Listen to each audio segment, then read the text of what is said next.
Good morning. Good afternoon. My name is Sanshin Oberholtzer. I'm the resident priest and guiding teacher here at the Jesuit Priestly Zen Sangha in Lewisburg, Pennsylvania, and a member of the Empty Moon Teaching Circle.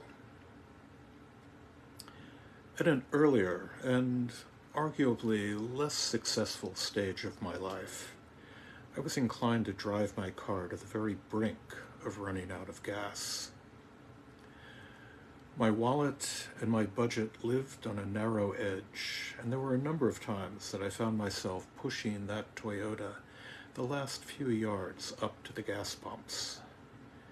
Once, I'd picked up my daughter at her preschool and was driving home, knowing that when the fuel gauge started to blink, there were only so many miles I could dependably get out of that car, but not knowing quite how many they were. It turned out not enough. We ran out of gas about a mile from my house. The car glided to a stop on a tree-lined suburban street north of Boston, and Jenny and I walked the rest of the way home, with me explaining that even fathers make mistakes sometimes. Empty. That's what the E on the left-hand side of the gas gauge means. Empty, an absence of gasoline, a yawning void under the gas cap, and sometimes a wallet just as empty. There's an image that comes to my mind from an old Popeye cartoon, probably from the 30s, of a change purse snapped open with a moth spiraling out as its only occupant. When I crave food, I point to my empty belly. When I wish to denigrate a person's intelligence, I accuse them of being empty-headed. So many negative connotations to such a simple word, empty. But turning for the moment from New England to the Himalayas, perhaps we can find a glimmer of redemption for the term. There is in Kathmandu a small temple. At the rear of that temple lies a locked door. Stephen Batchelor, having been to the temple, tells us that once a year the door is opened briefly. A priest enters and later returns, having performed some secret ritual. The story is that behind that door are stairs leading down deep into the earth. At the end of the stairway lies a cave. At the far end of the cave is a passage leading down still deeper, further into the earth, and ending at a vast subterranean sea where dwells the Naga king, the king who was entrusted with the secret teachings of the Buddha, the wisdom teachings, the Prajna Paramita Sutras, teachings believed to be beyond the understanding of the world at the time of the Buddha, teachings left with the Naga king, the king of those aquatic dragons, the Nagas, and left in their care until the world was ready for them, until they could be handed over to one worthy of their content. In the end, to the Indian monk and scholar Nagarjuna, who received them, meditated on them, unpacked their meaning, and set out their teachings in his great work, the Mulan Madhyamaka Karika, one of the founding texts, or perhaps better put, for the movement was a long time gestating, one of the culminating texts of that Buddhist school that has come to be called the Mahayana. When we looked to the heart of those wisdom sutras, we find Avalokiteshvara telling Shariputra, all dharmas are marked by emptiness. They neither arise nor cease, are neither defiled nor pure, neither increase nor decrease. This Heart Sutra is itself the very heart of those wisdom sutras entrusted to Nagarjuna by the Naga king, and for the time being, Let's take their reptilian provenance as a given. All dharmas are marked by emptiness.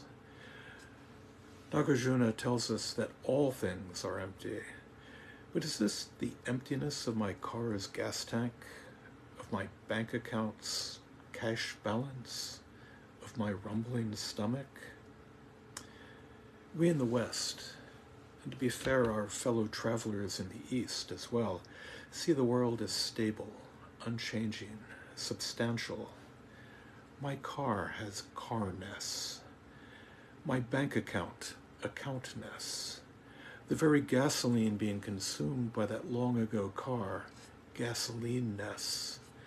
When we say following Avalokiteshvara, Shariputra, all dharmas are marked by emptiness, just what are we saying they are empty of? When my car runs out of gas, clearly the tank is empty of gasoline. When my bank account dips into the red, clearly it is empty of cash. Just what is that oak tree in the courtyard empty of? For Nagarjuna, the Buddha and Zhao Zhou will all assure you that it is empty as the gasoline that fills my gas tank, as empty as the cash that ticks up my account balance when my Social Security check comes in. Each thing, each relation, each word, each idea is empty, and empty of that essential nature, that whatness that we have long associated with them. The chairness of a chair, the starness of those pinpricks in the night sky, the waterness of the waters of the Susquehanna River just over the hill from here, the blue jay-ness of those pesky bullies on my bird feeder, the white-tailed deerness of those visitors in the field out back. But you might reasonably say, there are chairs. The night sky is filled with stars. The blue jay still shoves the wrens off the feeder and squawk triumphantly. The deer still do their best to scrounge grass under the snow. And the Buddha would say, and the man known as the second Buddha, Nagarjuna, would say, that each and everything, each and every notion, each word, each idea stands in relation to each and every other thing, not by itself alone. Each is dependent on each other. Emptiness is itself dependent. A chair becomes a chair when I sit on it, and needs me or you to have it come forth as a chair. A full tank of gas is full of fuel that takes its meaning. When I turn the key in the ignition, turning the engine over, the birdseed in the feeder on my porch takes its meaning as that pesky blue jay elbows his way to the feeder's edge. A word, an idea, a notion are found in a vast network of words and ideas. They find their meaning in relation to one another. Just follow the references in the definitions in Webster's dictionary. Now, I have friends who base their entire objection to Buddhism on their take on emptiness, their notion that Buddhism is the religion of despair. But emptiness is just another term for dependent origination. Without the emptiness of suffering, we would be lost.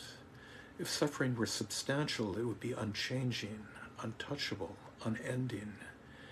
The emptiness of suffering allows for its cessation. Its very dependence guarantees its changeableness and our ability to deal with it. And so the very term empty, far from the arid, despairing idea that is often attributed to it, carries instead the rich, vibrant interconnectedness of that great net of Indra, of each thing, each idea, each notion, a shimmering jewel at the intersection of lines, connecting each thing with all things. But still, we stubbornly see the world as essential and without change. Triangles, we think, have triangleness, a notion that goes back to Plato and his theory of forms. In our everyday thought, chairs have chairness, gasoline, gasolineness, cash, cashness. You and I, our own personal selves. It takes work. It takes effort to see the world as it is, a network of interconnections that can be, in all honesty, more than a bit frightening. It requires a cognitive change, not simply the working out of a set of problems in logic. The Buddha asks us to dance, not to sit in stasis, a certain irony, since the path through really asks us to sit in quiet contemplation, in that choiceless awareness that brings us to see our own true nature, the world's own true nature. But that nature, our nature, is right here before our eyes. And so we can end with the words of Avalokiteshvara, words we might thank those subterranean Nagas for preserving. Far beyond all inverted views, one realizes nirvana. All Buddhas of past, present, and future rely on Prajnaparamita, and there may attain unsurpassed, complete, perfect enlightenment. Thank you.